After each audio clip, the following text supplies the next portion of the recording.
Hi friends, welcome to ಕಾವ್ಯಾನೈನ cooking channel. ನಾನು ಸುಷ್ಮಾ. ಬನ್ನಿ ಇವತ್ತು ಕ್ರಿಸ್ಪಿಯಾಗಿ ಜೋಳದ ಹಿಟ್ಟಿನ ಚಕ್ಲಿ ಯಾವ ಥರ ಮಾಡೋದು ಅಂತ ನಿಮಗೆ ನಾನು ತೋರಿಸ್ಕೊಡ್ತೀನಿ.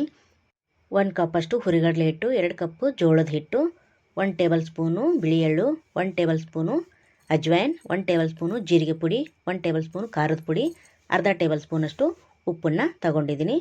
ಒಂದು ಪಾತ್ರೆಗೆ ನಾವು 2 ಕಪ್ಪು ಜೋಳದ ಹಿಟ್ಟು ಹಾಕೋತಾ ಇದ್ದೀನಿ. ಹಾಗೆ 1 ಕಪ್ಪಷ್ಟು ಪುಟಾಣಿ ಹಿಟ್ಟು ಅಂದರೆ ಹುರಿಗಡಲೆ ಹಿಟ್ಟು ಹಾಕೋತಾ ಇದ್ದೀನಿ. ಈಗ ಬಿಳಿ ಎಳ್ಳು ಹಾಗೆ ಜೀರಿಗೆ ಪುಡಿ, ನೀವು ಜೀರಿಗೆ ಪುಡಿ ಬದಲು ಜೀರಿಗೆ ಕೂಡ ಹಾಕೋಬೋದು. ಅಜ್ವೈನನ್ನು ಕೈಯಲ್ಲಿ ತಿಕ್ಕಿ ಹಾಕ್ಕೊತೀನಿ, ಘಮ ಚೆನ್ನಾಗಿ ಬರುತ್ತೆ ನೋಡಿ. ಈ ಥರ ಖಾರದ ಪುಡಿ ಹಾಗೆ ಉಪ್ಪನ್ನು ಹಾಕಿ ಚೆನ್ನಾಗಿ ಮಿಕ್ಸ್ ಮಾಡ್ಕೊಳ್ಳೋಣ. 1 ಸೌಟಷ್ಟು ಬಿಸಿಯಾಗಿರೋ ಎಣ್ಣೆನ ಸೇರಿಸ್ಕೊಳ್ಳೋಣ. ನೋಡಿ, ಚೆನ್ನಾಗಿ ಎಣ್ಣೆ ಬಿಸಿಯಾಗಿರಬೇಕು. ಬಿಸಿ ಇರುತ್ತೆ, ಹುಷಾರಾಗಿ ಸ್ಪೂನಿಂದ ಸಹಾಯದಿಂದ ಮಿಕ್ಸ್ ಮಾಡ್ಕೋಬೇಕು. ಇವಾಗ ಕೈಯಿಂದನೇ ಚೆನ್ನಾಗಿ ನಾದ್ಕೊಳ್ಳೋಣ. ಸ್ವಲ್ಪ ಸ್ವಲ್ಪನೇ ನೀರು ಹಾಕ್ಕೊಂಡು ಚಕ್ಲಿ ಹಿಟ್ಟಿನ ಹದಕ್ಕೆ ನಾವು ಕಲಿಸ್ಕೋಬೇಕಾಗುತ್ತೆ. ನೋಡಿ, ಈ ಥರ ಉಂಡೆ ಬಂದರೆ ನಾವು ಹಾಕಿರೋ ಎಣ್ಣೆ ಮೆಜರ್ಮೆಂಟು ಕರೆಕ್ಟಾಗಿದೆ ಅಂತ ಅರ್ಥ. ಇವಾಗ ಸ್ವಲ್ಪ ಸ್ವಲ್ಪನೇ ನೀರು ಹಾಕ್ಕೊಂಡು ನಾನು ಮೆತ್ತಗೆ ಕಲಿಸ್ಕೊತೀನಿ.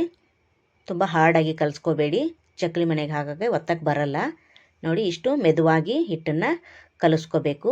ನೋಡಿ, ಇದನ್ನೇನು ನೆನೆಯೋದೇನು ಬೇಡ, ಹಾಗೆ ದಿಢೀರಾಗಿ ಮಾಡಿ ಚಕ್ಲಿನ ರೆಡಿ ಮಾಡ್ಕೋಬೋದು. ನೋಡಿ, ಸಿಲಿಂಡರ್ ಆಕಾರ ಕೊಟ್ಕೋತಾ ಇದ್ದೀನಿ ನಾನು. ನೋಡಿ, ಇವಾಗ ಚಕ್ಲಿ ಮನೆಗೆ ಎಣ್ಣೆ ಎಲ್ಲ ಸವರ್ಕೊಳ್ಳೋಣ. ನೋಡಿ, ಎಣ್ಣೆ ಎಲ್ಲ ಹಚ್ಕೊಂಡು ಇವಾಗ ಇದರೊಳಗಡೆ ನಾವು ಹಿಟ್ಟನ್ನು ಹಾಕ್ಕೋಬೇಕು. ನೋಡಿ, ಇನ್ನೊಂದು ಸ್ವಲ್ಪ ಹಿಟ್ಟನ್ನು ಅದರಲ್ಲಿ ಸೇರಿಸ್ಕೊಂಡು ನಾನು ಒಂದು ಪ್ಲೇಟ್ ಮೇಲೆ ಚಕ್ಲಿನ ಹಾಕ್ಕೊತೀನಿ. ನೋಡಿ, ನಿಮಗೆ ಚಿಕ್ಕದು ಬೇಕಾದರೆ ಚಿಕ್ಕದು ಹಾಕ್ಕೊಳ್ಳಿ, ದೊಡ್ಡದು ಸೈಜ್ ಬೇಕಾದರೆ ಸೈಜು ದೊಡ್ಡದಾಗಿ ಕೂಡ ಮಾಡ್ಕೋಬೋದು. ನಿಮ್ಗೆ ಯಾವ ಥರ ಬೇಕೋ ಆ ಥರ ನೀವು ನೋಡಿ. ಎಷ್ಟು ಚೆನ್ನಾಗಿ ರೌಂಡಾಗಿ ಬಂದಿದೆ ನೋಡಿ ಫ್ರೆಂಡ್ಸ್, ಸೂಪರ್ ಅಲ್ವಾ? ನೋಡಿ, ವಾವ್!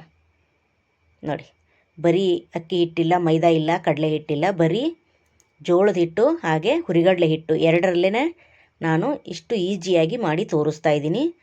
ಬೇರೆ ಏನು ಜಾಸ್ತಿ ಇಂಗ್ರೀಡಿಯೆಂಟ್ಸ್ ಇಲ್ಲ, ಮನೆಯಲ್ಲೇ ಇರೋ ಸಾಮಗ್ರಿಗಳನ್ನ ಬಳಸಿ ನಾವು ಚಕ್ಲಿನ ಯಾವ ಥರ ಮಾಡೋದು ಅಂತ ತೋರಿಸ್ಕೊಡ್ತಾ ಇದ್ದೀನಿ. ನೋಡಿ, ಇದೇ ಥರ ಎಲ್ಲವನ್ನು ಮಾಡಿ ಪ್ಲೇಟಿಗೆ ಸರ್ವ್ ಮಾಡ್ಕೊಂಡಿದ್ದೀನಿ. ಹಾಗೆ ನಮ್ಮ ಚಾನಲ್ನ ಸಪೋರ್ಟ್ ಮಾಡಿ, ನಿಮ್ಮ ಫ್ರೆಂಡ್ಸ್ ಫ್ಯಾಮಿಲಿಗೆಲ್ಲ ಶೇರ್ ಮಾಡಿ.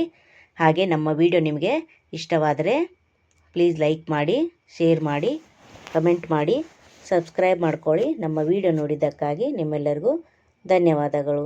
Thank you for watching. ನಮಸ್ಕಾರ ಫ್ರೆಂಡ್ಸ್, ಬಾಯ್.